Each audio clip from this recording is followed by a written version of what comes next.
ሰላም ጤና ይስጥልኝ የተወደዳችሁ የምናለሽ መቲ ፕሮግራማችን ተከታታዮች የዛሬው የምናለሽ መቲ ፕሮግራም አሁን ተጀምሯል። እንግዲህ ዛሬ ነሐሴ 24 2017 ዓ.ም ነው በኢትዮጵያ አቆጣጠር። እኔ መታሰቢያ ቀጸላና የዘውትር ተባባሪ ሰብአዊ መብት ተሟጋችና ጋዜጠኛ ይድነቃቸው ከበደ አብሮኝ ያለ አብራችሁን ቆዩ።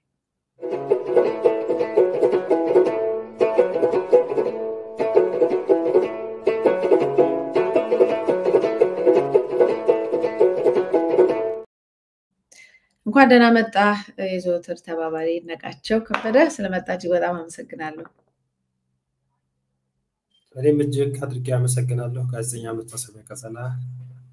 መልካም እንግዲህ መረጃዎች አሉን። በተለይ ለመጀመሪያ ያህል የአምነስቲ ኢንተርናሽናል በዶክተር ዳንኤል ፈንታነ ጉዳይ ላይ በአስቸኳይ እንዲፈታ የሚል መረጃ ወጥቷል። ሌሎች መረጃዎች አሉ። ከዛ በፊት እንደ ወደ ዋና ጉዳዮቻችን ከመሄዳችን በፊት ያው በሳምንቱን ጠቅላላ ስላልተገናኘን በዚህኛው ሳምንት በዚህ ሰሞን እየወጡ ያሉ መረጃዎች አሉ። በተለይ ከኦሮሞ ፖለቲከኞች እየወጡ ከብልጽግና ጋር ሲሰሩ የነበሩ ሰዎች እያጋለጧቸው ያሉት ሁኔታዎች ወይም መረጃዎች አሉ። ያንን ተከትሎ አንዳንዶቹ አጸፋዊ ምላሽ እየተሰጣቸው ነው ያሉት። እነሱ እንደዚህ ናቸው ብሎ ክርክር አለ በመንግስት ሚዲያዎች ወይም ከመንግስት ጋር በሚሰሩ ሚዲያዎች እነዛን በማንቋሸሽ እነዚህ ደግሞ እዛ ውስጥ ያለውን ነገር በማጋለጥ ሁለት ያው አካባቢ ይዘው እየተባባሉ ነው። እኛም በመሃል ቁጭ ብለን እየታዘብን ያለነው ነገር ግን ምናልባት ከውስጥ የሚወጡት መረጃዎች በተለይ አብሮ በጣም ከሚሰሩት ለምሳሌ አቶ ታዬ ደንዳ በተወሰነ ተነጋግረናል። የዶክተር ሚልኬሳ ሌሎችም እየወጡ ነው ያሉት በግል እንደዚህ ናቸው ተብሎ እስከዛሬ ቆይቶ አሁን እየወጡ ያሉ አሉ። ምናልባት እነዚህ መረጃዎች ስታይ ምንድነው በተከታታይ በአንድ ወቅት መምጣታቸው ምንን ነው የሚያመለክተው? ወይም በዚህ ጊዜ ላይ ያው ጊዜው ደርሶ ነው እስከዛሬ ያሉትም ዛሬ ወጥቷል እና መረጃዎቹ ውስጥ መሬት ላይ ካሉት ሁኔታዎች ጋር ምን ይመስላሉ የሚለው እንዴት ገመገምከው?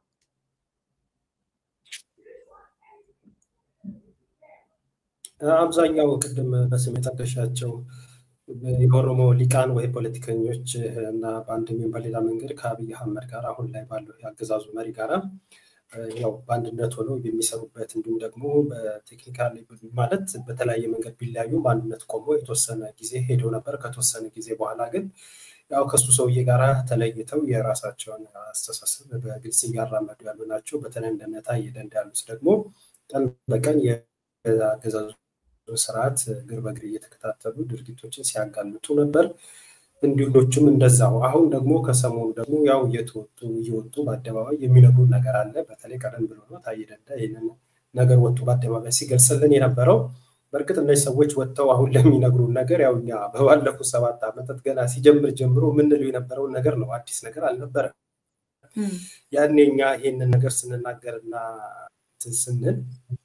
ስናጋለጥ ወይም ደግሞ ይሄ ለምን ስንል እነዚህ ሰዎች በዛን ወቅት ከአብይ አህመድ ጋር በነበሩበት ወቅት ያው ይመልሱት የነበረው መልስ ግብረ መልሱን እናስታውሳለን። ለምሳሌ ታዬ ደንዳ ወደ 2010 2011 2012 አብይ በመጣ የስልጣን ዘመን ወደ 3 ዓመት አካባቢ ላይ ይሰጧቸው የነበሩት የአደባባይ በተለይ ከቡራዩ ጭፍጨፋ ጋር ተያይዞ በአዲስ አበባ ላይ በነበሩ በአንዳንድ እንቅስቃሴዎች ላይ የቡራዩ ጭፍጨፋን ተከትሎ የአዲስ አበባ ወጣቶች ለምን ዜጎች ይጨፈጨፋሉ፣ በማንነታቸው ለምን ይሄ ነገር ይደርስባቸዋል ብሎ አደባባይ ወጥቶ ተቋማቸውን ባሰሙበት ወቅት ያገዛዙ ስርዓት ጠባቂዎች ባልሞ ተኳሽ ግንባራቸውን እየተኮሱ 2010 መስከረም 4 አካባቢ ላይ በሆነው ሂደት ላይ ታዬ ደንዳ ከዛ ጎን ቆሞ ይጽፋቸው ይናገራቸው የነበሩ ነገሮችን እናስታውሳለን።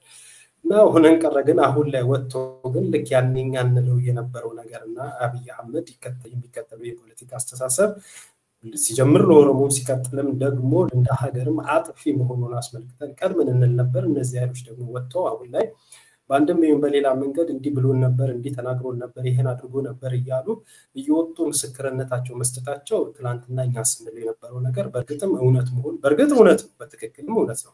ያ እንዳሉ ሆኖ ግን የነዚህ ሰዎች ደግሞ ወጥቶ ይሄን ማለታቸው ደግሞ በይበልጥ ደግሞ ሐቀኝነታችንና ምን ያህል እውነትን መሰረት ያደረገ ንግግሮችን ሐሳቦችን መረጃዎችን አደባባይ እንደምናወጣ ምስክር ነው የሚሆነው። ከዚህ አንፃር ነው እኔ የምመዝነው። ሌላው ሁለት አይነት ሐሳብ ነው ያለው። አሁን ላይ ወጥተው በመደዳ የዛሬ 7 ዓመት የዛሬ 8 ዓመት የዛሬ 6 ዓመት እንዲህ ብሎን ነበር እንዲህ አድርጎን ነበር እያሉ ወጥተው የሚናገሩት ነገር እንደው አሁን ላይ ጠብቀው ይሄንን ለምን አሉ የሚለውን ነገር በቅጡ መመርመር ያስፈልጋል። ባለፉት ዓመታትስ ምን ነው ዝምታን መረጡ? ያንን በሚናገሩበት ሰዓት አብይ ወጥቶ እንዲያደርጋሉ ሲላቸው በወቅቱ የነሱ ምላሽ ምን እንደሆነ አልነገሩንም። እሱ ይሄንን አለን ብለው ነው እንጂ እየነገሩን ያሉት ይሄንን ሲለን እኮ እኛ ይሄንን አደረግን ብለው በተቃወሙበት ነገር አላስረዱንም። ያን ነገር ከነገራቸው በኋላ ለተወሰኑ ጊዜያት አብረው ሰርቷል፣ አብረው ቀጥሏል። ወደ መጨረሻው ወዳውን አካባቢ ነው የተለያዩትና የተለያየ ሐሳብ ያቀረቡን ያለው። ዞሮ እነዚህ የኦሮሞ ሊቃንና ፖለቲከኞች በአደባባይ ወጥተው የሚያወሩ ወሬ የአብይ አህመድና በኦሮሞ ስም እየመራው ነው የሚለው ሀገር አጥፊው አካል ምን ያህል አጥፊ መሆኑን እኛም ቀድመን እንገልጸው ነበር። የእነዚህ ሰዎች ደግሞ ወጥተው ይህንን ነገር መግለጻቸውና መናገራቸው በእርግጥም እውነት ከኛ ጋር መሆኑ ከማስረዳት ባሻገር እኔ እምብዛም የነሱ እንትን ከዚህ በዘለለ የማየው ነገር የለም። ወጥተው ግን ከግፉዋን ጎን በመቆም በአደባባይ ከኛ እኩል ቆሞ ይሄን ነገር ለመጋፈጥ መወሰናቸው ግን ምንም ቢረፍድም በነፃነትና በትግሉ ሂደት በባቡሩ ላይ አብረውን መሳፈራቸው ግን ይበል የሚያሰኝ ነው ለማለት ወዳለሁ። እንግዲህ ከዛ በመረጃው ላይ እንዴት አድርጎ ከሱ ጋር የሚቀናቀኑትን ሰዎችን ያስወገደበትን ሂደቶች፣ የሰራቸውን ድራማዎች፣ በግድያዎች ላይ በተለያዩ ታላላቅ ሰዎች ላይ ግድያ ላይ እጁ እንዳለበት እና የሚፈልጋቸውን የማይፈልጋቸውን የማስወገድ ሂደቱን ነው እንግዲህ በብዛት ያጋለጡት እና በዚህ እንግዲህ አሁን በቅርቡ ደግሞ እየወጣ ያለው በፊትም የተባለ ነው በኮሬ ነገኛ አማካኝነት እና አቶ በቴ ኡርጌሳ የመሳሰሉት ብዙ ተገሏል። በአሁን ሰዓት ምናልባት ከዚህ ጋር የተገናኘና አሁንም ደግሞ በዚሁ መረጃ ላይ ተያይዞ የእነ ሃጫሉ ሁንዴሳ ግድያ ከመንግስት አካባቢ ነው የሚሉት ነገር ተደጋጋሚ ሲወጡ ነበር። ሰሞኑን በደንብ አጽንኦት ሰጥተው እያወጧቸው ነው ያሉት። ከዚህ ጋር ምናልባት በተያያዘ ዜና አርቲስት ሃጫሉ ሁንዴሳ 5ኛ የሙት ዓመት መታሰቢያ እና 4ኛው ዓመት የሃጫሉ አዋርድ ሽልማት መርሃ ግብር ምሽት ተካሂዷል እና በትላንትናው ዕለት ነው የተካሄደው። በኦሮሞ አርቲስት ውስጥ በአመቱ ጉልህ አሻራ ያኖረ እና በተለያዩ ጊዜያት በአርቱ አስተዋጽኦ ያበረከቱ ግለሰቦች በመርሃ ግብሩ እውቅና አግኝተዋል ነው የሚለው። እንደምታውቀው አርቲስት ሃጫሉ ሁንዴሳ ከሞተ በኋላ እየመጣ ያለው ፍትህ የለም፣ ሰው ይገደላል፣ ፍትህ የለም፣ ከሌ ነው ምናምን የሚባል ነገር የለም። ያው በራሳቸው የፈለጉትን ሰዎች እንደውም በዛ ላይ አያይዘው ነው የሚያስሯቸው እንጂ የሚፈልጓቸው ሊያጠቋቸው የሚፈልጉት የማሰር ነገር ታያለ። ከዛ በኋላ ግን ያንን ነገር በጩኸትና በመፈክር በሐውልት በመስራት የሆነ ፋውንዴሽን በማቋቋም ምናምን ነው የሚደረገው። ከዛ በኋላ ግን አክቹዋሊ ሪሊ ፍትህ አለ ወይ የሆነው ነገር በደንብ ዝርዝር ወጥቶ ተነግሮናል ወይ በመረጃና በማስረጃ ይሄ ነገር ተነግሯል ወይ ሲባል አይነገርም። ምክንያቱም ምናልባት ሌሎች ሰዎች ቢሆኑ ያደረጉት ይሄን ነገር አሯርጦ እንደሚያጋልጡ መቼም ምንም ጥርጥር የለውም። ነገር ግን ምናልባት በተድበሰበሰ መሀል የነሱ እጅ ስላለበት ነው ወይ በዚህ ሁኔታ ያንን የመሰለ ከያኔና አርቲስት ደግሞ እንደመከልብ አድርገው ያስቀሩት እና በየጊዜው በአዋርድ ሴሬሞኒ በሐውልትና በምናምን እውነትን ሸፍነው የማስቀረት ያው አዋርድ ሴሬሞኒው መዘገብ አለበት፣ ስራዎቹ መዘገብ አለባቸው። በጣም ጥሩ ስራዎች ለህዝብ ያወጣቸው ነገሮች አሉ፣ እነሱ መዘገብ አለባቸው። ወጣት አርቲስት ነው፣ ተራማጅ አርቲስት ነው። የጀመራቸውን ጉዞዎች ደግሞ ያው የሚቀጥል ትውልድም ይኖራል። ከዛም ውጪ ግን በሱ ላይ የተደረገው ነገር እንደ ቀልድ ታላላቅ ሰዎች ከፊታችን ሲወሰዱ ዝም ነው፣ ተድበስብሰው ነው የሚቀረው እና እዛ ላይ የሚወጣ መረጃ አለ በትክክለኛ በቀጥታ የእነ አብይ አህመድ እጅ ያለበት የሚል ነገር ነው። አሁን እሱ ለኛ መረጃም የለንም። ነገር ግን በዚህ ሁኔታ ፍትህ ሳይወጣ ዝርዝር ሳይወጣ የሚቀረው መንግስት ስራዬ ብለው ስላድበሰበሰው ነው ወይ የሚለው ጥያቄ ይመላለስብኛል። እንዴት አየው?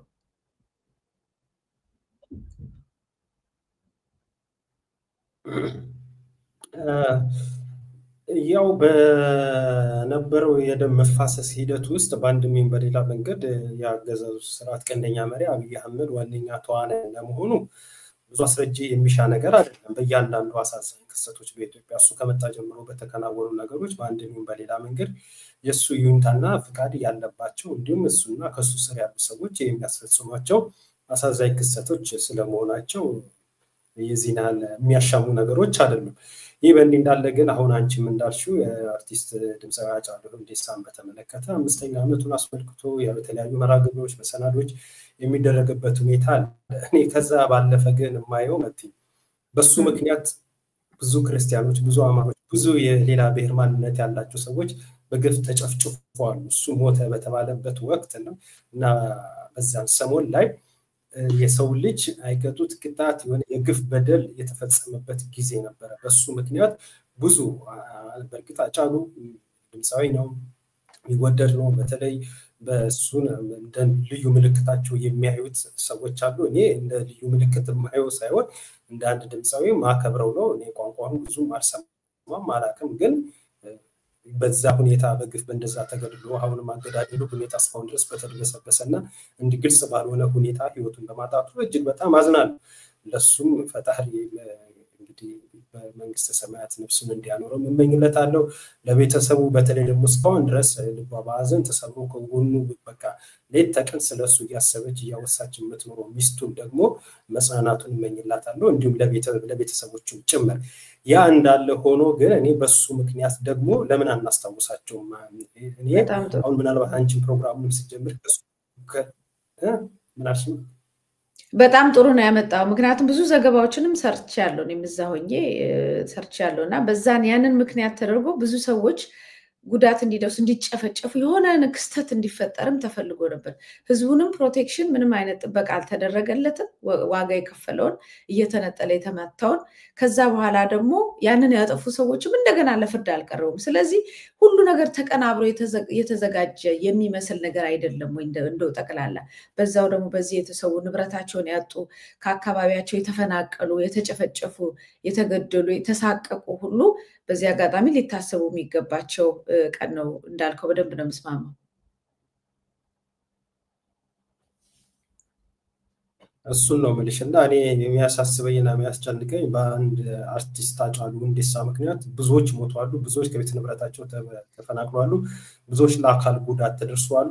አሁን ሃጫሉ ሁንዴሳ ያለን 5ኛ ዓመቱ እንዲህ እያለን እንዘክራቸዋለን። እንዲህም አንዘክራቸው ዞር ብለን ያላየናቸው ብዙ ቤት ውስጥ አዝገብቷል። በዚህ ምክንያት ብዙ ነገር ተጎስቋቁሏል። እኔ የሚያሳስበኝና የሚያስጨንቀኝ እሱን ጭምር ነውና እንዲህ አይነቱ ነገር እንዳይደገም እንዲህ አይነቱ በሆነ ሰው ምክንያት እንዲህ አሁን ላይ አብይ አህመድ እንዲያደርግ ለምሳሌ ጆሃር መሐመድ አንዱ እሱ ነው። እንዲህ ብሎ ነበር እንዲያድርጎ ብሎ ልክ እንደነ ታዬ ደንዳ እንደነ ዶክተር ሚልኬሳ ወጥቶ ከሚያወሩት አንዱ ራሱ ጆሃር መሐመድ ነው። ጆሃር መሐመድ ምክንያት እኮ በተመሳሳይ ተከብብ ያለው እንዲህ ነገር ደረሰብኝ ባለበት ምክንያት እኮ የሆነውን እናውቃለን። ይሄንን ስል ርቀን አይደለም እዛ ሆኜ ያየሁትን በቦታው ላይ የነበርኩበትን ነገርም ጭምር ስለሆነ ማለት ነው። እና እንዲህ አይነት ሂደቶችና እንዲህ አይነት ክስተቶች ሲከሰቱ ለዚህ ጭምር ኃላፊነቱን የሚወስደው ማን ነው? አሁን ላይ ወጥተው አብይ እንዲህ ያለን እንዲህ ተናገረን የሚሉትም አካላት ጭምር በወቅቱ የዛ ነገር እኮ በአንድም ይሁን በሌላ መንገድ እንደ ሃጫሉ ሁንዴሳ ያ ነገር በገጠመጡበት ወቅት እና ያ ነገር ችግር በተፈጠረበት ወቅት ጆሃር መሐመድ እና መሰል እንደ ኦሜን የመሰሉ ቴሌቪዥን ጣቢያዎች ያን በቀጥታ ስርጭት ምን አይነት ጥሪ ሲያስተላልፉ ነበር? ሃጫሉ ሁንዴሳ ማንን ነበር ገደለ ብለው ሲናገሩ የነበረው? እሱን እኮ መዘንጋት የለብንም። የሆነ የምንረሳውማ ነገር አለ። እኔ አንዳንዴ አምባገነኑ መሪ አብይ አህመድ እንደዚህ ሾርት ሚሞሪ የሚለው ነገር ምናምን ነገር እውነትም ያለው የሚያስመስል ነገር አለ። ዛሬ ላይ ወጥተው እንደዚህ ከኛ ከግፏን ጎን ቆመው ቅድም እንዳልኩሽ በአንድ ባቡር መሳፈራችን ጥሩ ነገር ሆኖ እንዳለ እነዛ ግፍና በደሎች በሚፈጸሙና ሰው በሃይማኖቱ በማንነቱ እየተለየ ከኦሮሞ ውጪ እየተባለ ከቤቱ እየተፈናቀለ በገጀራ በእሳት እንደ ችቦ እየነደደ የሰው ልጅ ማለት ነው። እነዛ ግፍ በጆሃር ምክንያት በሃጫሉ ሁንዴሳ ምክንያት በእያንዳንዱ ራሱ የሆነ ኃላፊዎች መጠን ባንዲራ ሰቀለን አልሰቀለን በሚሉበት ወቅት በቡራዮ በኦሮሞ ፖለቲካንና ሊቃኖች ምክንያት በአማራው በኦርቶዶክስ በሌሎችም ከሁለት አንዱ ወይ አማራዊ ማንነት ወይ ደግሞ ኦርቶዶክስ ሆኖ ራሱ ኦሮሞም ጭምር ሊሆን ይችላል። እነዚህ እየተለዩ ያሁሉ ሰቆቆና በደል አልደረሰም። በዛን ወቅት አሁን ላይ ወጥተው አብይ አህመድ እንዲነግሮን ነበር አስነግሮን ነበር የሚሉ ሰዎች ሚናቸው ምን ነበር? የኔ ሚና በወቅቱ በነገርሽ ሃጫሉ ሁንዴሳ የሞተለት ይዛለት በመረጃ ቲቪ ቀጥታ ፕሮግራም ሽፋን እየሰራውኝ ነበር። አሁን ምልሽን ነገር አለ ቪዲዮ ለዛ ማስረጃ የሆነ ቪዲዮ የተቀመጠ ቪዲዮ አለ። ይሄንን ምለው ያኔ ይሄንን እል ነበር ጆሃር መሐመድ እና ሌሎች አሁን አደባባይ ላይ ወጥተው ሃጫሉ ሁንዴሳ በሞተበት ወቅት ምን ሲሉ ነበር? ምን አይነት ንግግር ሲያስተላልፉ ነበር? ምን አይነት በቀጥታ ስርጭት ሽፋን ሰጥተው ሂድ በል ግፋ በል እያሉ ምን እንቅስቃሴ ውስጥ ነበር?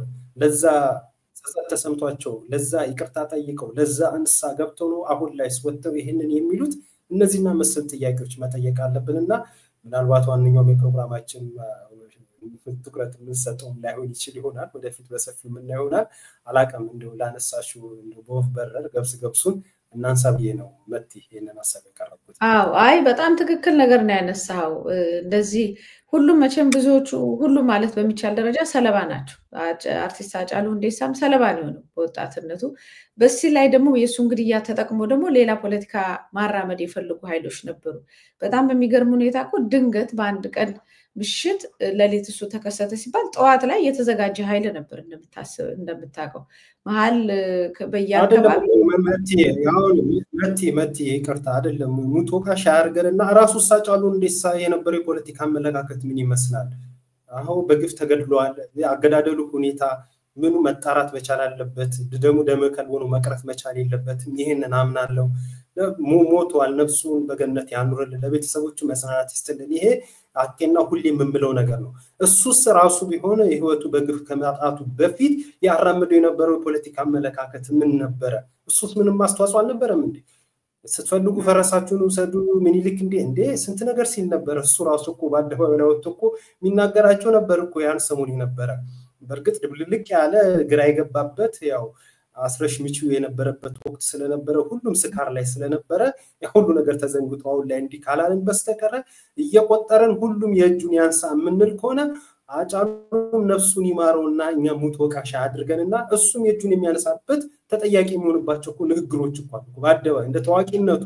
እንደ ተሰኝነቱ ወጥቶ በአደባባይ ያደርጋቸው የነበሩ ንግግሮችም እኮ ነበሩ መቲ ለዚህ ነው ምንሽ አሁን ላይ ነው ገብሱን አንስተን እንግዲህ ሁላችንም እንግዲህ ነገር እየቆየ ገባንና ተግባብተን መተን የሆነ መስመር ያያዘን ስለሆነ ያንን ከማደፍረስና አንተ እንዲህ ብለ ነበር ከሚለው ወተን እንደው እስኪ ነገሩን እንሂድ ከሚል እንጂ በልኩና በአግባቡ እንነጋገር ለኢትዮጵያ መፍትሄም ይበጅላታል ያን እንደሆነ ሁላችን የየድርሻችን የእጃችን እናንሳ ካልን እንዲሁ በልኩ ምን ተጠይቀባቸው የያንዳንዳችን አስረጅ ይሆኑ ምክንያቶች አሉ ለማለት ነው መጥቴ ልክ ነው በደም ነው መስማማው ብዙ የፖለቲካው ሙቀት ወደ እብደት የወሰዳቸው ብዙ ሰዎች አሉና ሃጫሉንም እንደዚህ ወደ አንድ የመጎተት እሱን በዛ በስሜት ውስጥ ሆኖ ሌላ ማናቋ አዲስ ሐሳቦችንም ፍከራዎችንም ሽጉጦችን ይዞ መውጣት ምናምን የመሳሰሉት ነገሮች ነበሩና ፖለቲከኞች ናቸው የተጠቀሙበት ብዬ ነው የማስበው ልጁ ወጣት አርቲስት ነው በሌላ አንግሉ ደግሞ በጣም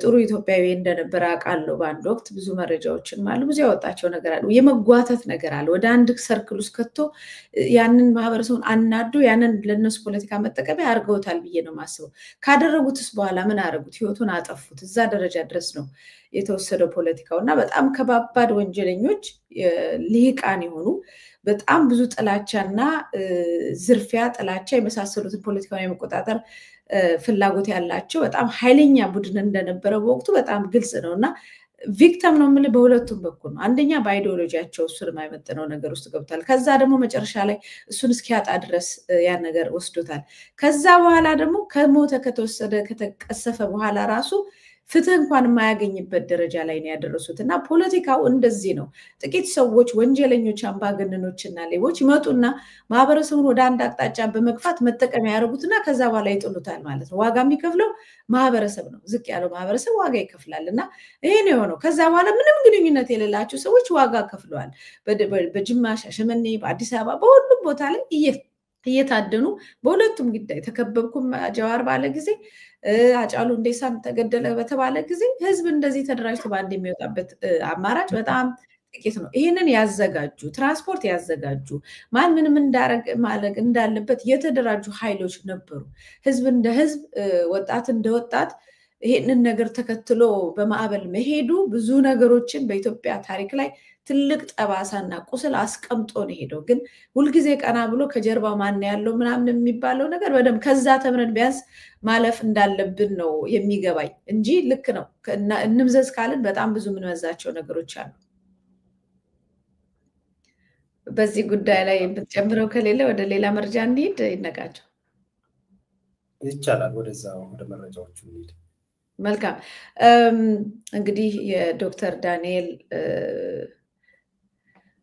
ፈንታን ጉዳይ መሰረት ሚዲያ ማውጣቶታል ምንድነው ከዚህ በፊት መጽሐፍ የጻፈ እንደዚሁም በጣም ምሁር የሆነ ጥሩ አገልግሎት የሚሰጥ ባህር ዳር ከ16 ሰዎች ጋር በጠባብ ክፍል ውስጥ ታስሮ አሁን ጠይቆ እንደገና ወደ ሌላ የተሸጋገረ በጣም ለነገ ለኢትዮጵያ ተስፋ የሆነ ሐኪም ነው። ዶክተር ደቦል በሚል ነው በሶሻል ሚዲያ ላይ የምናውቀው። ስሙ ዶክተር ዳንኤል ፈንታ ነው። እንግዲህ ይህንን ከተባለ በኋላ ድንገት ነው የጠፋው። ከተሰወረ በኋላ ነው በኋላ ባህር ዳር የተገኘው ማለት ነው። ዶክተር ዳንኤል ባህር ዳር በሚገኘው ጥበበ ግዮን ሆስፒታል የፅንስና የማህፀን ሕክምና የመጨረሻ ዓመት ሬዚደንት ሐኪም ሲሆን ከ6 ወር በኋላ ምርቃት አለው። በዚህ እንቅስቃሴ የሐኪሞች ወይም የህክምና ባለሙያዎች እንቅስቃሴ ሲጀምር እሱ ረፍት ወስዶ ቤቱ ነበረ። ለ1 ወር ዓመት ረፍቱን ወስዶ እዛ ቤት ባለበት ውስጥ በጣም እንቅስቃሴዎችን ያደርግ ነበረ። ይለጥፋል፣ መረጃዎችን ነው የሚለጥፈው። እንደ አንድ በጣም አክቲቭ የሆነ ጋዜጠኛ በመረጃ በእውቀት የሚሰጡትን መረጃዎች በደንብ አድርጎ ባላንስ እያደረገ ነበረ እንቅስቃሴ ሲያደርግ የነበረው። ደቦል ሰርጀሪ ቤድሳይድ የተባለ መጽሐፍም እንደዚሁ ጽፏል። በዚህ ሁኔታ ነው እንግዲህ አሁን ለስር የበቃው እና የዛሬው መረጃ የሚያሳየን ምንድን ነው? ሌላው ተጨማሪ መረጃ እንደዚሁ አምነስቲ በአስቸኳይ እንዲፈታ የሚል ይህንን ማስጠንቀቂያ ሰጥቷል።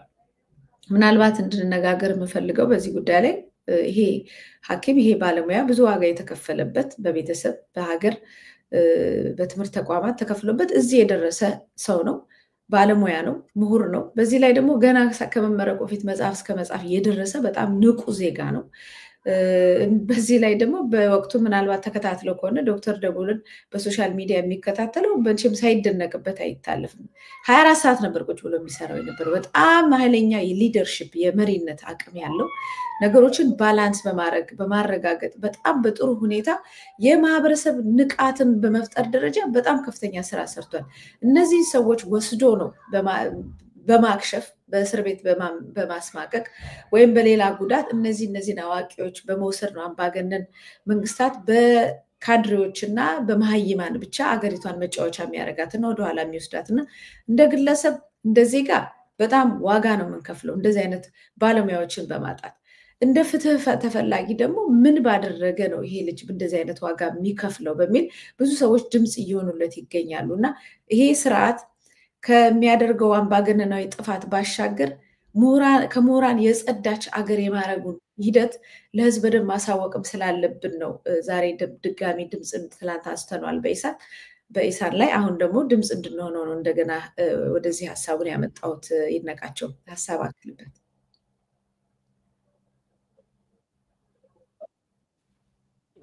ሁሌም ከሐኪሞች ጋር በተያያዘ እኮ ያው በመናለሽ መቲ በኢሳንም በነጋሪ ቲቪም ደጋግመን ድምፅ ሆነናል። ከተቃውሞ ከቀባው እንቅስቃሴ ከመጀመሩ የ1 ወር ጊዜ ማስጠንቀቂያ ከሰጡ ጊዜ ጀምሮ ባለ ማስጠንቀቂያ እየሰጡ ነው። ያ ነገር ሊሰሙ ይገባል። ድምፅ ነገርም ለህዝብ እንዲደርስ እቀባቸውም ደግሞ ተገቢ ነው። ደግሞ ለምን ለፍስር ተተላዩ መረጃዎችና ማስረጃዎችን በማስደገፍ ስለነሱ ድምፅ ሆነናል። እንዲሁም ደግሞ ጠቅላይ ሚኒስትሩ ከጤና ባለሙያዎች ጋር ስብሰባ አደረኩ ብሎ በተነጋገረ ጊዜ ይሄ እውነተኛ መፍትሄ የሚያመጣም አይደለም፣ ተገቢ የሚሆነ ለጥያቄያቸው ምላሽም የሚያስገኝ አይደለም እና ውይይቱን ተደረገ የተባለው ለይስሙላ የሆነ እንጂ እውነተኛ የሐኪሞችን ጥያቄ የሚፈታም አይደለም እያልን ስንናገር ነበር። ይህንን በተናገረን በማግስቱ ነው እንግዲህ ዶክተር ዳንኤል ለእስር የተዳረገው። እሱም ለእስር በተዳረገው ወቅት ልክ እንደዚህ ቅድም በገለጽኳቸው የሚዲያዎቻችን አማራጮች መሰረት ድምፅ ሆነናል። እንግዲህ አሁንም ድምፅም ከመሆን ወደኋላ አንልም። እስሩ የግፍ እስር ነው። እንግዲህ ይሄ ሰውዬ ሐኪም ነው፣ ባለሙያ ነው። እንደ ሀገር ብዙ ዋጋ ተከፍሎበታል። ይህ ባለሙያ እዚህ ደረጃ እንዲደርስ በሱ በመታሰሩ ምክንያት ደግሞ የእሱን አገልግሎትና ሕክምና ማግኘት ያለባቸው የሚጎዱ ታካሚዎችን ጭምራሉ። እንዲሁም ደግሞ በማህበራዊ ህይወቱ በቤተሰቡም ላይ የሚፈጥረው ተጽዕኖ አለ፣ በሱም በራሱም ጭምር እንዲሁም ደግሞ በሙያ አጋሮችም ላይ የሚፈጥረው ያልተገባ ተጽዕኖ አለ እና አሁንም ቢሆን እሱ አግባብ አይደለምና እንዲፈታ ነው የምንጠይቀው። ይህንን ነው ልል የምችለው። ምክንያቱም ለባለፉት ወራቶች በሙሉ አብረን ከሐኪሞች እንቅስቃሴና ጥያቄ ጋር በተያያዘ ተደጋጋሚ ሀሳብ እያቀረብን ስለነበረ ከወትሮ የተለየ ምንም የማቀርበው ሀሳብ የለኝም። ይህንን ነው። ማለት መልካም ነው። ልክ ነው። እኔም ያመጣሁት ጉዳዩን እንዲፈታ ድምፅ መሆን ስላለብን ነው። ሌላው ማህበረሰብ ቅድም አንተ ያልከው ነው ሾርት ሜሞሪ የሚለው ነገር እንኳን አይደለም። ሌላ ሰው በደንብ በዚህ በተሻለ ያሳምነኛል። አንደኛ ይቅር ባይነት ነው፣ ነገሮችን ማለፍና መታገስ ወደ ሰፊነት ነው በኢትዮጵያ ማህበረሰብ ላይ ያለው። ሁለተኛው ግን ደግሞ አጀንዳ መብዛት ነው። እኛ እኮ በአፋችን እኮ አጀንዳ የሚሰጠን ሰዎች አንዱን ብለን ሳንጨርስ ለአንዱን አስታምን ሳንጨርስ በቁስል ላይ ቁስል በህመም ላይ ህመም በግድያ ላይ ግድያ በሞት ላይ ሞት የሚጨመርበት ማህበረሰብ ስለሆነ አሁንም ደግሞ ሌላ አጀንዳ በየጊዜው እየወጡ ሲሰጡን ይህንንም መንቃት አለብን። የያዝነውን አንለቅም። እኔ እናንተ ተወያይተንበታል በነጋሪ ላይ ኬንያዎች የባለፈውን አመት እንቅስቃሴ ጀምሮ በአመቱ ያልተመለሱ ጥያቄዎችን እና ራሱ የተነሱበትን አላማ እንደገና ይዘው የወጡበት ነገር አለ። ይዘው አንቀው ማለት ነው። እና እኛ ደግሞ እየከፈልንም ዋጋ እለት በእለት የምንረሳቸው ነገሮች አሉ። ይሄ ከመከራው ከፈተናው የመጣ ነው። ይሄ ስራዬ ብሎ መንግስት የሚያደርገው አይምሮን በሌላ ነገር የመውሰድ በሌላ ወሬና አጀንዳ ህዝቡን የማራወጥ ነገር ነው እየተደረገ ያለው እና ይሄንን በደንብ አስተውሎ መሬት የረገጠ እና ፎከስ ያደረገ አትኩሮት ላይ የጸና እንቅስቃሴ መደረግ አለበት። የህክምና ባለሙያዎች እንቅስቃሴ ተጀምሯል። ብዙ ዋጋ ተከፍሎበታል። አሁንም ብዙ እገዳና እስር ብዙ ዋጋ እየተከፈለበት ነው ያለው።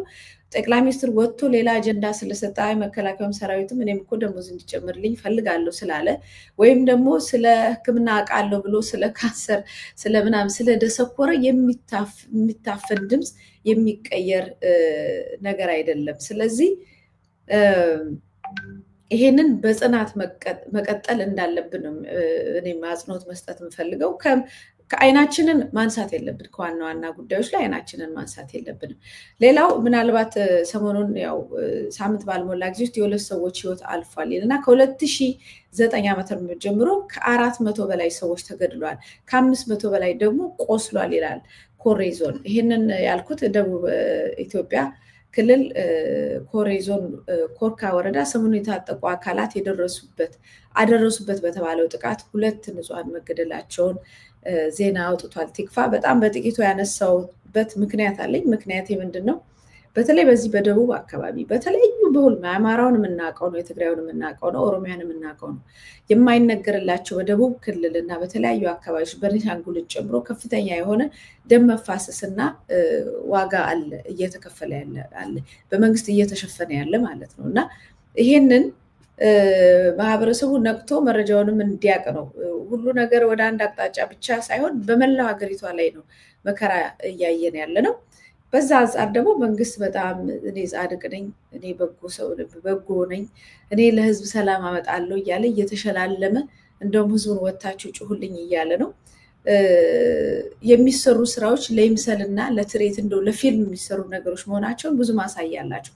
ምናልባት ወደ ሰልፉ ከመሄዳችን በፊት ደግሞ ሰሞኑን ያው አዲስ አበባ ላይ የተከናወኑ ነገሮች አሉ። ሰዎች የሚልኩልን አውጧቸው እያሉ በተለይ ከኮሪደር ልማት ጋር በተካሄደ ብልጭልጩ ነገር ታይቶ ዜና ተሰርቶበታል፣ ተሸብርቆበታል፣ ብዙ ነገር ተደርጎበታል።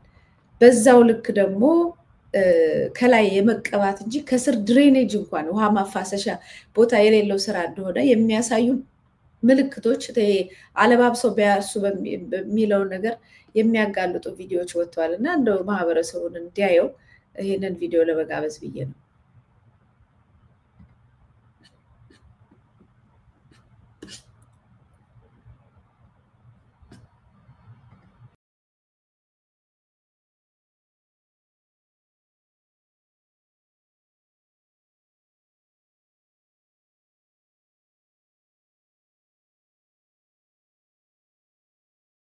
መልካም እንዳያቸው ነው። ይሄ ማለት በጣም ግልጽ ነው። ሌላ ምንም ውስብስብ ነገር የለውም። አንድ ከተማ ላይ በዚህ ደረጃ ጎርፍ ከመጣ ድሬኔጅ የለም ማለት ነው፣ ውሃ ማስወገጃ የለም ማለት ነው። በዛው ልክ አስፋልቱ ግን ከላይ ይቀባል፣ ዳርና ዳር መብራቶች፣ አንዳንድ ቦታዎች ፖሎች ደግሞ እየወደቁ ነበር በነፋስና እንትን ዝም ብሎ ከላይ ቁጭ ስለሚል ማለት ነው። በጣም የሚገርመው አንዳንድ ቦታ ላይ ድሮ የምናውቃቸው ዛፎች ተቆርጠው ሌላ ዛፍ ከሌላ ቦታ ተገዝቶ መጥቶ ስር የሌለው ዛፍ ማለት ስር ያለው ብዙ አመት የቆየው ተነስቶ ስር የሌለው ዛፍ እንዲተከል ይደረጋል እና እነሱም በዝናቡ በምናምን ይወድቃሉ። ሌላው ደግሞ በተፈጥሯዊ ቀለሙን ቀይረው ደስ የሚላቸውን ቀለም ዛፉን እየቀቡት ነው። የአረንጓዴው የሚያምረውን ተፈጥሯዊ ነገር እና አሁን ያለው የብልጽግና ፖለቲካ በግልጽ የሚያሳየው የመቀባት፣ የመሸፈን፣ የመዋሸት፣ የመደበቅ ፊልም የመስራት የመሳሰሉትን ነገር ነው በሰፊው እየሰራ ያለው እና ከዚህ አንጻር በተለይ አማራ ክልል በሁሉም አቅጣጫ ላይ የሚችሉትን ያህል ስራ ሰርተው ሰውን አስገድደው ከቤተክርስቲያን ሰው ያው እንደንትን ፊቱን ሸፍኖ ነው የወጣው አሸፍነው ምን ብለው ያወጡት ሰልፍ ይሄንን ነገር መሸፈን ኢትዮጵያ ውስጥ በመሬት ላይ እየተሰራ ያለውን ነገር መሸፈን ይችላል ወይ? ሰልፉንስ እንዴት አየው?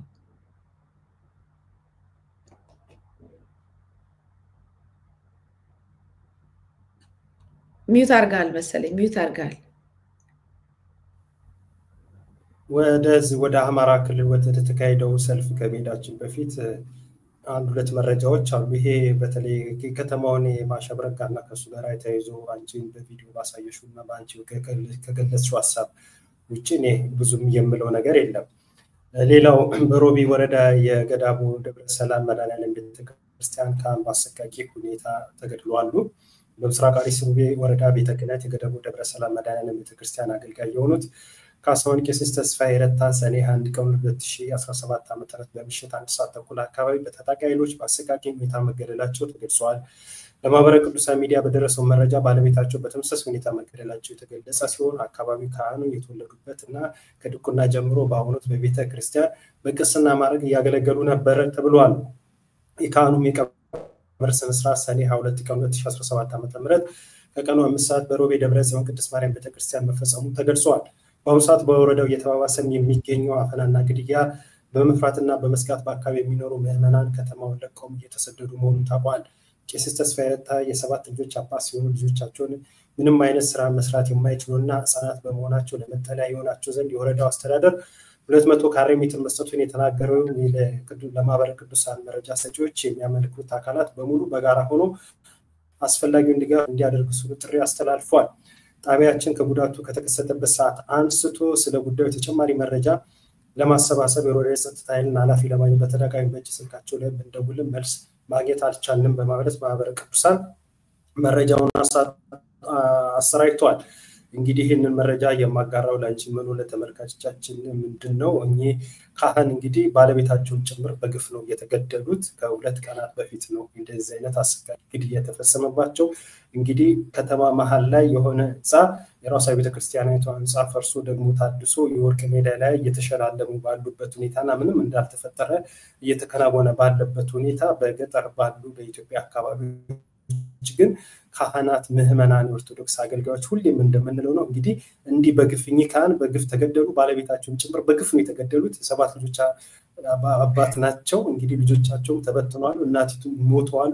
እንዲህ ግፍ እየተፈጸመ ነው ያለው። ይሄ ነገር መረጃው ከማሰራጨታችን በፊት ደግሞ ዙቃላ አቦ የተፈጸሙ የግፍ በደል በተደጋጋሚ አይተናል። የታሰሩ ካህናት አገልጋዮችን ደግሞ እንዲሁ አይተናል። እንግዲህ ቤተክርስቲያን አሁንም ስደት ላይ ናት። መሀል ከተማ ላይ ግን ምንም እንዳልተፈጠረ ማሸብረቅና የብልጽግና ታይታ መሰናዶ እየተከናወነ ይገኛል። ሌላው ማጋራሽ መረጃ ምናልባት በስጦት መረጃ ላይ ማንቺ ማሳብሽን ልታኪበት ትቻለሽ። ሌላው በኢትዮጵያ በአንድ ማዕከል ብቻ 7500 የሚሆኑ የልብ ህሙማን ወረፋ እየጠበቁ እንደሚገኙ ተገልጿል።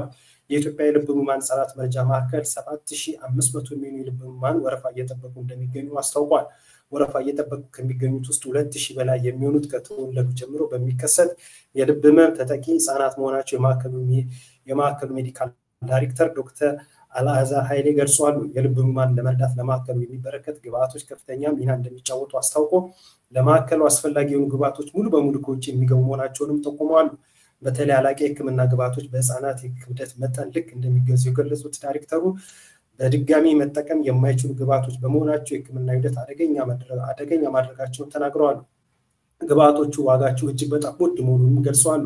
የልብ ቫልቭ፣ ልዩ ልዩ ማሽኖች፣ ልዩ ልዩ መድኃኒቶች እንዲሁም ልብን በማቆም ለሚሰሩ ቀዶ ጥገና የሚውሉ የተለያዩ ግብአቶች ለማዕከሉ ወሳኝ መሆናቸውን አስረድተዋል።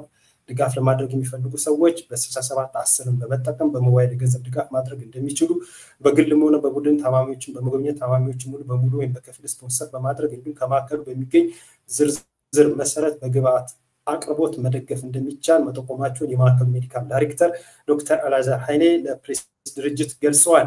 ይህንን ደግሞ መረጃ የማጋራሽ ምንድነው መቲ በጣም መሰረታዊ ነገር ስለሆነ ነው።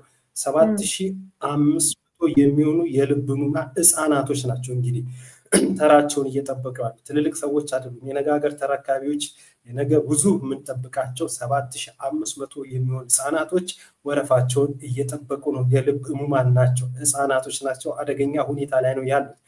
እንግዲህ የብልጽግናው መንግስት በቢሊዮን የሚገመት ቤተመንግስት እና አንቺ ቅድም ስትገልጫቸው የነበሩ የአደባባይ ጌጣጌጦችን የሚፈርሱ ፖሎችን ምናምን በመብራት ያሸበረቁ ነገሮች ላይ ትኩረት ሰጥቶ ብዙ ቢሊዮን ብሮችን እያወደመ ያለው ያገዛዙ ስርዓት ይሄንን ሆስፒታል ይሄንን የልብ ህክምና ማዕከልን ዞር ብሎ ቢያዩና ከ7500 የሚሆኑ የልብ ህሙማንን የህይወት አድን ጥሪን ምላሽ የሚሰጥበት ራሱ ለአገዛዙ ስርዓት ጥሪ የምናቀርብበት እንዲሁም ደግሞ ልበቀናዎች፣ አስተዋዮች፣ ለጋሾች ለመለገስ የታደሉ እግዚአብሔር ልቦና የሰጣቸው ደግሞ ይሄንን ነገር ሰምተው ደግሞ ለነዚህ ለ7500 የሚሆኑ የልብ ህሙማን ህፃናት የሚድኑበት ከልብ ህመማቸው የሚፈወሱበት ለነገ ለሀገር ተረካቢነት የሚበቁበትን እድል እንዲያመቻቹ ለልበቀናዎችን በዚህ አጋጣሚ መልእክት ለማስተላለፍ ነው። እነዚህ ሁለት መሰረታዊ መረጃዎች ያጋራዎች መጥቴ ምናልባት በዚህ ጉዳይ ላይ የሚጨምረው ነገር ካለ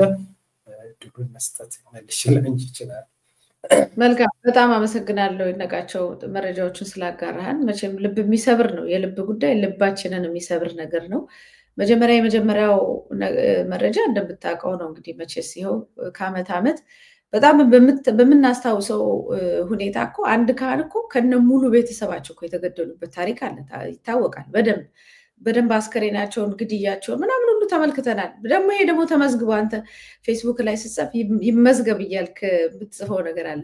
በደንብ ተመዝግቦ በቪዲዮ በዶክመንት ተመዝግቦ የተቀመጠ የየአመት የየዕለት የየወራት ግድያ አለ። በተለይ በክርስቲያኖች ላይ ኦርቶዶክስ ተዋሕዶ ቤተክርስቲያን ላይ ስር ያሉ ማለት ነው። እና ምንም ቅዱስ ሲኖዶስም በለው ያው መንግስት በዚህ ጉዳይ ላይ በደንብ እጁ እንዳለበት ነው እንጂ የምናውቀው እጁ ባይኖርበት ማቆም ይችል ስለነበር ማለት ነው። እና ምንም አይነት እንቅስቃሴ በተለይ ቤተክርስቲያኗ ዝም ማለቷ ነገሩን እያባሰው ግድያውን እያባሰው እየተናቀን ተቋሙን ወደ ማፍረስ ተሄዶ አሁን ያለንበትን ደረጃ እናውቃለን። ዝምታ የሚያመጣው ፈተና ማለት ነው። በክርስትና እምነት ዝም ከተባለ ሙሉ በሙሉ ሃይማኖትን አሳልፈን እንደመስጠት ነው። ከዛም እኮ አለፈ እኮ አሁን እኮ ሰዎች በቁማቸው ማቃጠል፣ መግደል፣ አይናቸውን ሁሉ እያወጡ ቪዲዮዎች ባለፈው አንድ አባት ገድለው በቃ አረኩም ሁሉ አይናቸውን አውጥቶ ገደል ውስጥ መጣል በጣም እጅግ በጣም ጸያፍና ሰይጣናዊ ነገር ነው እየተካሄደ ያለው። እኔ የመንፈሳዊ ውጊያ ከሆነ መመርመር አለበት። እንደዛም ሆኖ ይሄ ነገር ሁሉ የተከሰተው በዚህ ዘመን ነው። ማንረሳው ነገር ትናንት የተከሰቱ ነገሮች አሉ። እኛ በኖርንበት ዘመን ግን እንደዚህ አይነት ግድያዎች እና መከራዎች ተከስተዋል።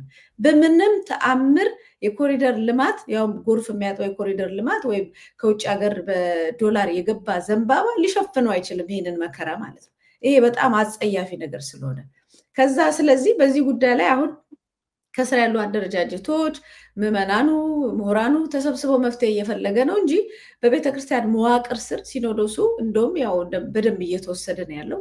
የሚፈልጓቸው ሰዎች ነገ ጎጥን መሰረት አድርገው ገንዘብን መሰረት አድርገው ስልጣንን መሰረት አድርገው የመጡ ሰዎች ሙሉ በሙሉ እየዋጡት ስለሆነ በዛ በኩል የሚጠበቀው ነገር አንዳች ሪቮሉሽን ለውጥ ካልመጣ በስተቀር ከአንዳንድ አባቶች ተስፋ አስቆራጭ ስለሆነ ሌሎች እኛ ሃይማኖታችንና ቤተክርስቲያናችን መጠበቅ አለብን የሚሉ እንቅስቃሴዎች ብዙ እየታዩ ነው ያሉት። እንግዲህ ብዙ የምንሰማው ነው የሚሆነው። በሕክምና ባለሙያዎች ያነሱት ጥያቄ እኮ እኛ ተቸግረናል ተርበናል ብቻ አይደለም፣ እንዳለ ይሻሻል፣ ኢንቨስት ይደረግበት።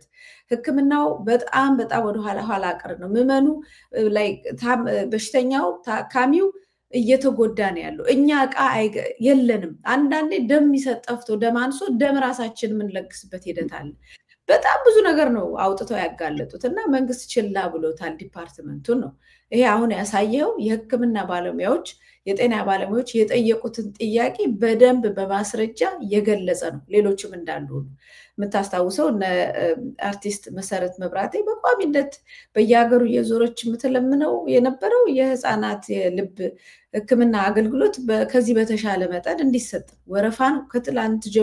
ከትላንት ወዲያ ጀምሮ ልብ ደግሞ እንደምታውቀው ነው ጊዜ አይሰጥም እና ብዙ ህፃናት በየጊዜው ያልፋሉ። እኔም የማውቃቸው ኢትዮጵያ እያለሁኝ ብዙ የሚለመንላቸው እንደ ወረፋ ቀድሞ ምናልባት ቢሰጣቸው ይችላሉ። 1 ቀን 2 ቀን 3 ቀን የሌላቸው ህፃናት አሉ ተብሎ ብዙ ተሞክሯል። አይናችን እያየ ህፃናት እያለፉ ነው ያሉት። የትልቁን ተው፣ የትልቁማ ዛሬ አይተው ነገ እከሌ እኮ ሞተ የምትባለው ዜና ሁሉ ብዙ ኮኔክሽን አለው። አሁን የህክምና ባለሙያዎች የምጠብቀው ነው የምለምነው ኢትዮጵያ ውስጥ ያሉ ከፍተኛ ቁጥር በጤና ችግር በጣም ከፍተኛ ቁጥር ያለው ሰው በየቀኑ ይሞታል። ዛሬ ታይቶ ነገ ይጠፋል። ይሄን ሁሉ ኮኔክት አድርገው አጥንተው እንዲሰጡ ነው። ህክምና ከማጣት በየጊዜው ሄዶ ቼክ ያለመደረግ ችግር ወይም ሪፈራል በጣም አሞ የመጨረሻ ትልቅ ችግር ውስጥ ገብተ ሪፈር ምናምን ጻፍ ብሎ ሁሉ ይመልሳል። እኔ መቼም ሄጄ ያየሁት ነገር ከአይምሮ በላይ ነው። ሰው እየደማ እየፈሰሰ መኪና አደጋ ሪፈር ተጽፎለታል ምናምን ሁሉ ትባላል። እና በጣም አደገኛ ነው ያለው ሁኔታ። ሰው በጦርነት እንዲሞት ይፈልጋል፣ በረሃብ እንዲሞት ይፈልጋል። በህክምና ማጣት የሚሞተው ደግሞ በጣም ከፍተኛ ቁጥር ያለው ማህበረሰብ ነው። ይሄንን ለምንድነው መንግስት የማይሰራበት ካልከኝ ስለማይፈልግ ብቻ ነው የኔ መልስ። ስለማይፈልግ ምን አሁን ህክምና ባለሙያዎች እኮ የስራ ማቆም አድማ ሲያደርጉ ተጠንቅቆ የድንገተኛ ክፍል የህፃናት ክፍል ሰው እንዳይጎዳ ምናምን የሚሉት አለ አይደል? መንግስት መጥቶ ጥርግርግ አድርጎ ደግሞ እስር ቤት አስገባቸው። ምን ችግር አለው? ይግቡ በቃ። ሌላው ደግሞ ባይታከምስ? እንደዚህ አይነት ነው መልሱ። ድሮ እኮ ህክምና ሳይኖር እኮ ህዝብ ኖሯል የሚል ምላሽ ሁሉ በንቀት እየሰጠ ያለ ነው። ከዛ ውጪ እንዴት አይነት አይምሮ ምን አይነት ጭካኔ እንዳላቸው አላውቅም። ይሄ ሁሉ ዲፓርትመንት የህፃናት ዲፓርትመንት አሁን ተሻሽሎ ከሆነ አላውቅም። እኔ እያለሁኝ ጥቁር አንበሳ ሄጄ ኢንኩቤተር ማሞቂያ ስለሌለ እናቶች አቅፈው መሬት አልጋም የለም ምንም ጭንቅንቅ ያለ ነው ሞልቶ ማለት ነው። መሬት ላይ ልጆቻቸውን በጋቢ አቅፈው ሙቀት ለመስጠት 24 ሰዓት የሚቀመጡ ነበሩ። በየኮሪደሩ ነበረ ህፃናት ትናንሽ ጨቅላዎች የሚተኙ። እኔ ሄድኩበት ጊዜ 4 ልጅ ሞቷል በአንድ ቀን ማለት ነው። ልጠይቅ ነው ሄድኩት። 4 ልጅ በአንድ ቀን ሞቷል። እና ታውቃለህ እየተነሱ እየሞቱ እየተነሱ ይወጣሉ። በቃ በመሞት በመዳን በጣም ጥቂቶች ሐኪሞች የሚችሉትን ያደርጋሉ። ወጣቶች ደግሞ ተማሪዎች አሉ። ምን ዋጋ አለው? ኢንቨስት ካልተደረገበት ገንዘብ ካልወጣበት በዚህ ደግሞ ቁጥሩን እንቀንሰው የሚል ነገር ካለ ምን ማድረግ ይቻላል? እና አሁን የልብ ህሙማን ቁጥር በልመና ይሄንኑ በልመና በፈንድሬዚንግ አሜሪካ ድረስ እየሄዱ እየለመኑ የሚያመጡ። ሌላው ደግሞ በጣም መሰረታዊ ነገር እንኳን ስላነሳው የህክምና እቃዎች ኢትዮጵያኑ በቃ አይተው ልባቸው ተሰብረው ከውጭ ያስገብተው አይወጣላቸው። ከፍተኛ የሆነ ገንዘብ ነው የሚጠይቁት። እንደው እንኳን መጣ ተብሎ ተሸልሞ ማስገባት ሲገባው የኩላሊት እጥበት ማከናወኛ ብትል እዛው ጉምሩክ በስብሶ የቀረባቸው ሰዎች እናውቃለን። ብዙ ሊረዱ የመጡ የህክምና ባለሙያዎችን አባረዋል። እቃዎችን እንዳይገባ ተደርጓል። መጽሐፍ እንኳን አያልፍም በጉምሩክ። መጽሐፍ ልጆች ላይብረሪ ውስጥ ለማስገባት አይገባም እኮ። ሰውን የሚያድን ማሽን አይገባም። በጣም ሰው ጤፉ ክፉዎች ናቸው። እጅግ በጣም ክፉዎች ናቸው። ይሉሃል እንደዚህ በነፃ ይገባ ምናምን ይሏል። አይገባም። በቃ እዛው በስብሶ እንትን ብሎ ተበላሽቶ እዛው ይቀራል። ኢትዮጵያኑም ገንዘባቸው ይከስራል። እዛ የሚሞተው መትረፍ የሚችለው በዛ ሁኔታ ላይ እንደዚሁ ህክምና አጥቶ ይሞታል። እና ይሄ ስራ እኔ የታቀደ ውጊያ ነው የሚመስለው በኢትዮጵያ ህዝብ ላይ የታቀደ ውጊያ፣ በሁሉም ነገር እንዲጠፋ እንዲያልቅ የተወሰኑ ሰዎች ብቻ ብልጭልጭ ነገርን እየሰሩ ሽርሽር የሚሄዱበትና ቁጥሩን የመቀነስ ፍላጎት ምንም አይነት ሰው ጤፉ ጨካኝና አረመናዊ ነገር ነው እያየሁ ያለሁት። እና ከዚህ አንጻር ነው ምላሽ የምሰጠው። ምናልባት የታያቸው ነገሮች አሉ። በዚህ ላይ ሀሳብ ከጨመርክ ጨምርክ፣ ሀሳብ ካልጨመርክ ግን ይህን ሁሉ ነገር ነው እንግዲህ የምናከናውነው። በዚህ በኩል ኮሪደር ልማት ተብሎ እንደዚህ በጎርፍ የሚጥለቀለቅ ነው። በዚህ በኩል ሰላም አምጥተናል ተብሎ የካባ ፖለቲካ ሲሸላለሙ በየክልሉ ቅድም እንዳሳየው ሞት አለ፣ ድግስ አለ። የሞት ድግስ ነው፣ ግድያ ነው። ማንም የሚያቆመው የለም።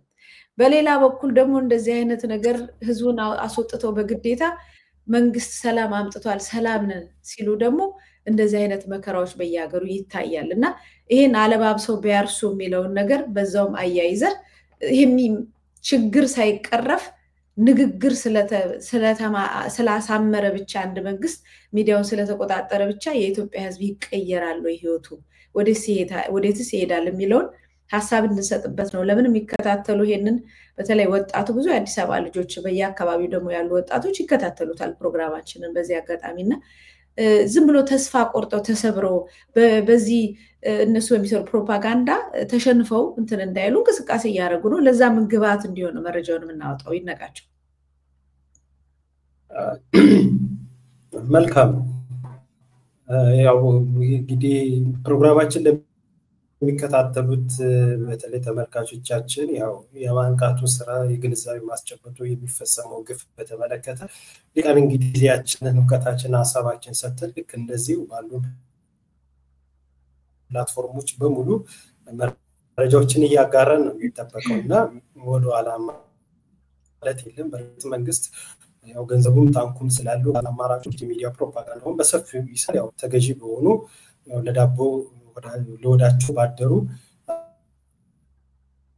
አደባባይ ላይ እየወጡ በማስመሰል ምንም ያ ግን መሬት ላይ ያለውን ሀቅ የሚቀይርም አይደለም።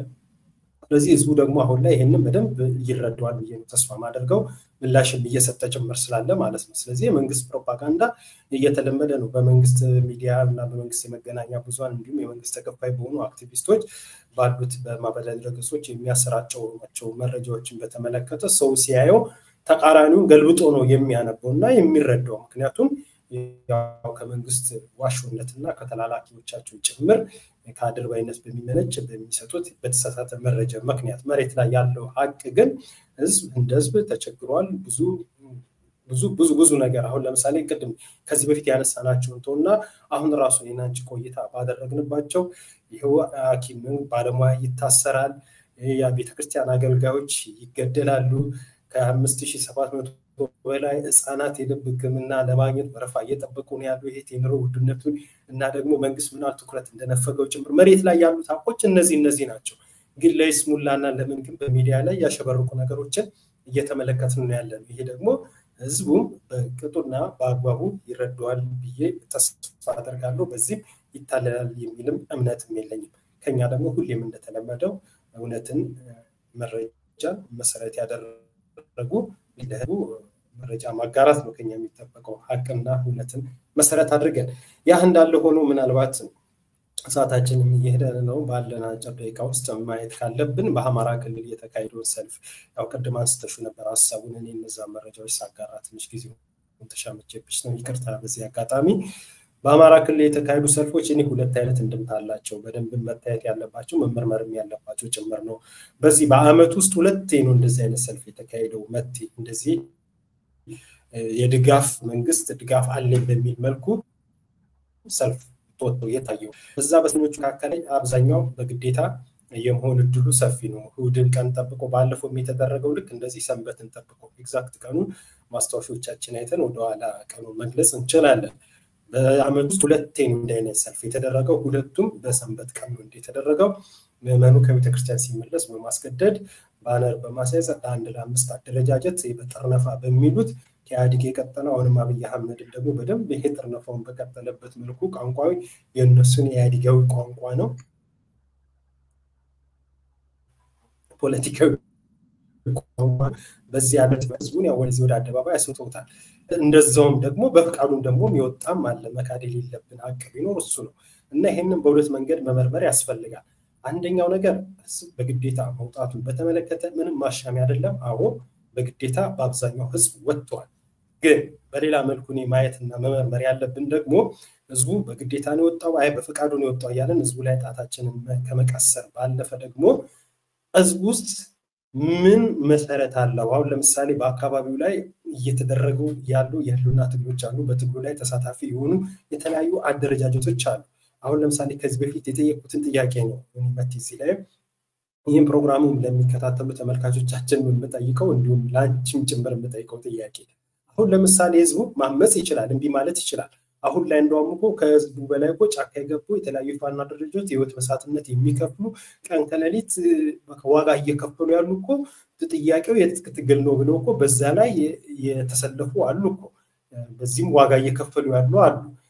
ያ እንዳለ ሆኖ ይሄ ሁሉ ነገር ሳይኖር እኮ በአማራ ክልል እኮ ማንንም ሳይሉ ከቤቱ በነቂስ አንድ አይደለም በተደጋጋሚ ጊዜ በሰልፍ ወጥቶ በሃይማኖት ላይ በፖለቲካ በማህበራዊ ጉዳይ ላይ እየወጣ በአደባባይ መንግስትን ሲጠይቅ ነበር። የመጨረሻው ሰልፍ ትዝ ይለኛል።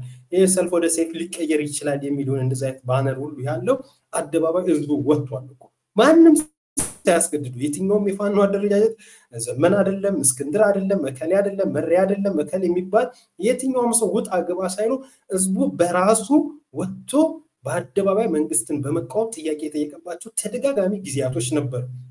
የሩቅ ጊዜ አይደለም። ይሄው የሉና ጦርነቱ ከመጀመሩ ከ2 ዓመት በፊት በነበረ ጊዜ እና ህዝብ የፈለገውን ነገር የማድረግ አቅም አለው። ዛሬ አይደለም እንዲሚል በርሱ ለሱ ዋጋ የሚከፍለት የሚተገልለት አደረጃጀት ኖሮ ይቅርና ማንም ሳይኖር በአደባባይ ደግሞ ደጋግሞ ወጥቶ ተቃውሟል። እንዲሁም ደግሞ የቤት ውስጥ ቅባም ሁሉ ጭምር እኮ ተጠርቶ እኮ የቤት ውስጥ አድማውም ሁሉ እኮ በአማራ ክልል እኮ ተደርጓል። አደባባይ መውጣትም ብቻ ማለት አሉ የተባሉ የተቃውሞ እንቅስቃሴዎች ተደርጓል። እና አሁን የጥያቄና ከዚህ ከሰልፉ ባሻገር ማየት አለብን የምንለው ይሄ ህዝብ አሁን ላይ አልወጣም ቢል ቢያምስ በየትኛው አደረጃጀት ሊሸከፍ ነው? በየትኛው አደረጃጀት ሊገባ ነው? ያለው አደረጃጀት እንደምናየው ነው። የከሌ አደረጃጀት ነው፣ የከሌ እንደዚህ ነው፣ የከሌ እንደዚህ ነው፣ የከሌ እንደዚህ ነው። እርስ በርሱ እየተመታታ በተቃራኒ ወገን ደግሞ ባለው መልኩ እኮ እጅግ ተስፋ አስቆራጭ ሆኑ ነገሮችም እኮ አሉ። ከዛም ባለፈ ደግሞ በፋኖ ስም አቀኛ የሆኑ ታጋዮች እንዳሉ ሆኖ ደግሞ በፋኖ ስምና በፋኖ አደረጃጀት ኬላ እየዘረጉ የእናትን መቀነት ማህረብ እየፈቱ የሚዘርፉ በሬ ከብቱን የሚዘርፉ እኮ የትየለሌ ሆነዋል። በከተማ ላይ እኮ እገታው እንደ ጉድ እኮ ነው። የታገተ ገንዘብ መጠቅ ካሉት እኮ ዋና ዋና ከተሞች እኮ በአማራ ክልል ያሉ ከተሞች ዋና ዋና ላይ ያሉ እኮ ባለሀብቶችና ትንሽ ኢኮኖሚያቸው ጥሩ የሆነ እኮ ተሰደው እኮ ወደ ከተማ እየመጡበት ሁኔታ ያለ ነው። ይህንን ፕሮግራም ሰርቼበታል። ተሰደው ወደ አዲስ አበባ ይመጣሉ ከእገታ ከገንዘብ በፊት በሚሊዮኖች የሚቆጠር ነበር። አሁን እስከ 1000 እና እስከ 100,000 በመጠየቅ ከዛም ባለፈ የተለያዩ እገታዎች እየተፈጸመ ነው። ይህን እገታ በመሸሽ አዲስ አበባ ይመጣሉ። አዲስ አበባ ሲመጣው ደግሞ በመንግስት በአንድም በሌላ መንገድ የሚደገፈው ደግሞ በኦሮሚያ ብልጽግና ሽፋን ያለው አጋች ቡድን ደግሞ እዚህ ደግሞ ሲመጡ እያገተ ይገላል፣ ያሳድዳል። ይሄ ህብረተሰብ እኔ አማራው እኔ እየደረሰበት ያሉ ስቃይ እኮ የሚገርም ነው። ማለት ይሄንን እንጠይቅ፣ ይሄንን እንመርምር። ምን እስኪ ህዝቡን አሁን እኔ እንጦ ተገዶ ወጣ አይንዲ ወጣ። እሺ ተገዶ ባይወጣስ ምን ያድርግ? ከማን ጋር ይቁም? እሺ ጫካ ገብቶ የሆነ ነገር ላድርግ ቢል ከየትኛው አደረጃጀት ጋር ጫካ ገብቶ ነው ይሄንን ትግልስ ካገዛው ስርዓት ጋር የሚታገሉ? የትኛውን ሁሉም ልጆቹ ናቸው ወደ ጫካ የገቡት ልጆቹ በሙሉ ደግሞ ከጠላት ላይ እንትን ከሚያደርጉት ይልቅ እርስ በርስ የሚፈጃጁትና እርስ በርስ የሚያደርጉት ፕሮፓጋንዳው የበዛን የሆነበት ይሄ ህዝብ ይሄኛውን ፓርትን መርምረው ለዚህኛው መፍትሄና እናበጅለት። ተገዶ ነው እንዲህ ነው እንዲህ ነው እንዲህ ነው። ይሄ አገዛዞች ስርዓት ያገዛዞች ባህሪያት ነው። በባለፈው ባለን የፖለቲካ ልምዶቻችን በመንግስት የሚደገፉ ሰው ይሄ ሰልፍ እኮ በቃ የግዴታ መሆኑን የምታውቅ ሌላ አስረጅ እኮ ነገር አያስፈልግም። አማራ ማህበረሰብ በባህሪው የኮከብ ያለው ባንዲራ ይዞ አደባባይ ላይ ወጥቶ አያውቅም ያገዛዙ ስርዓት ሰልፈኞች ካልሆነ በስተቀር። ቀላሉ ማሳያ ይሄ ነው። ከቤተ ክርስቲያን በራፍ ላይ ያገቱ በአደረጃጀት ነው ያስወጧቸው። ይሄንን እያለን ህዝቡን ብንወቅሰው ህዝቡን እንዲህ ብንለው አልወጣም በቤቴ ሊቀመጥ ቢል ወደ ከመንግስት ጋር ተጣርቶ ወደ አመጽ ሊገባ ነው። አመጹን ደግሞ ቢያቀጣጥል ደግሞ ከየትኛው አደረጃጀት ከየትኛው ጎን ቆሞ ነው ይሄንንስ ነገር የሚያደርገው? ክልሉ እኮ እኔ በቅጡና በአግባቡ እኔ በዚህ በክልሉ ጉዳይ ላይ በተለይ አማራውን መሰረት አድርገን እንንቀሳቀሳለን የሚሉ የፖለቲካው አደረጃጀትን የሚዲያውም አክቲቪዝም ስራን የትም በቅጡና በአግባቡ ሊመረምረውና ሊያጤነው የሚገባው ነገር ነው። መንግስት ደግሞ ያገዛዙ ስርዓት ደግሞ ይሄንን ክፍተት እንደ መልካም አጋጣሚ በመጠቀሙ ደግሞ ልክ እንደዚህ አይነት አልባሌ ጨዋታ ይጫወታል። ህዝቡ አደባባይ ወጥቶ ካሰማቸው መፈክሮች መካከል እኮ መንግስት ያን መፈክር ስላሸከማቸው ብቻም ሳይሆንም እኮ አንዳንዱ ጥያቄዎችም እውነትም በዛ በአካባቢው ላይ መሰረታዊ የሆኑ ጥያቄዎች ሰላም ማግኘት እንፈልጋለን፣ እገታ ሰለቸን፣ ገንዘብ ተዘረፍን፣ ከብቶቻችን ተዘረፍን፣ እንደዚህ ሆነን እኮ እውነትም የሆኑ ነገሮች ናቸው። ይሄ ነገር ደግሞ ሲፈጸም ቅድም እንዳልኩሽ እውነተኛና ሐቀኛ የፋኖ ታጋዮች እዛ ዋጋ እየከፈሉ ያሉ በእነሱ ስም ደግሞ እየተንቀሳቀሱ ደግሞ የክልሉን ማህበረሰብ ቁም ስቅሉን ያሳዩታል። ይሄ አሁን እኔ የምነግርሽ እኮ ሚስጥር የሆነ ነገር እኮ አይደለም።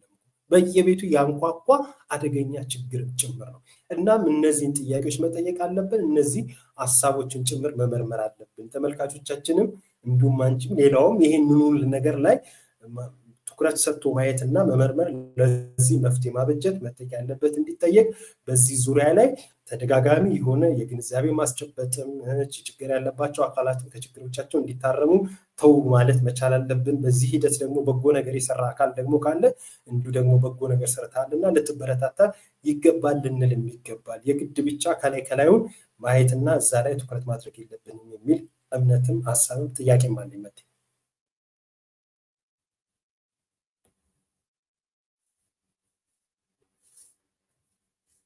ህዝቡ ሊገባበት የሚችለውን አጣብቂኝና የአካባቢውን ሁኔታ ነው የገለጽከው። ልክ ነው። መቼም የኛ ህዝብ በደንብ ተደራጅቶ አንድ ሆኖ ስትራቴጂ ነድፎ ድርጅት መስርቶ ሁሉንም አንድ አድርጎ ወደፊት መጓዝ ችግር አለ። ያ መከፋፈል አንተ ከኔ ጋር ሁን አንተ ከዛ ጋር በሚለው ሂደት ላይና ግፊያ ላይ ህይወት ይጠፋል፣ ትግልም ይኮላሻል እና ይሄንን አጽንኦት ሰጥቶ እየሰሩበት ነው ብዬ ተስፋ አደርጋለሁ። ከዛ ውጭ ግን ለህዝቡ ማሰብ እኔ ትላንትና እንደዚሁ ስንነጋገር ህዝቡ ደግሞ በዚህ በኩል ለምን በዛ በኩል ተገዶ ወጥቷል፣ በዚህ ደግሞ እንዴት ወጣ ብሎ ደግሞ ጥያቄ እንዳይመጣበት የሚል ስጋት ሁሉ ነበረኝ። ምክንያቱም ህዝቡ ያለበትን የኢኮኖሚ እንዲሁም የፖለቲካ የሁሉ ነገር ጭንቅ መከራን በደንብ መረዳት ያስፈልጋል። እኔ እንደውም ይሄ የተወጣው ሰልፍ ምንም ማለት ባይሆንም መንግስት ይሄንን ሁሉ ወንጀል ምድሪቷ ላይ እየሰራ ወተን እንኳን መንግስት ሰላም ሰጥቶናል እንወዳለን እንሞትላለን ቢለው እንኳን ህዝቡ በዛ ደረጃ የሚመጣ ለውጥ የለም። የሚመጣ ለውጥ ነገሮች ሲለወጡ ብቻ ነው እንጂ በሚዲያ እና በፎቶ የሚለወጥ ነገር የለም። ጫካ የገባው ተመልሶ አይመጣም፣ ችግሮች መሬት ላይ ካልተቀየሩለት ማለት ነው። እና ከዛ ባሻገር ግን ግፍ ነው እያዩት ያሉት፣ የግፉን መዓት ነው። በዚህ በኩል አንተ ገልጸዋል። የፖለቲካው ችግር አለ፣ የኢኮኖሚው ችግር አለ፣ የባርነት መንግስት በዚህ እንደገና የማያምኑበትን ነገር ማስደረግን የመሰለ ግፍ ደግሞ በተለይ ለአማራ ማህበረሰብ በጣም የሚጎዳ ነው። የምትጠላውን እወድሃለሁ ማስባል ማለት ነው። እንደዚህ ተደግኖብህ ከኋላ በጣም የተቀየምከውንና ቂም ያስክበትን አካል እወድሃለሁ ለዘላለም ኑርና ሺህ ዓመት ንገስ ብለህ ተገደህ ያንን ማድረግ በራሱ አቢዩዝ ነው ብዬ ነው ጥቃት ነው በህዝቡ ላይ።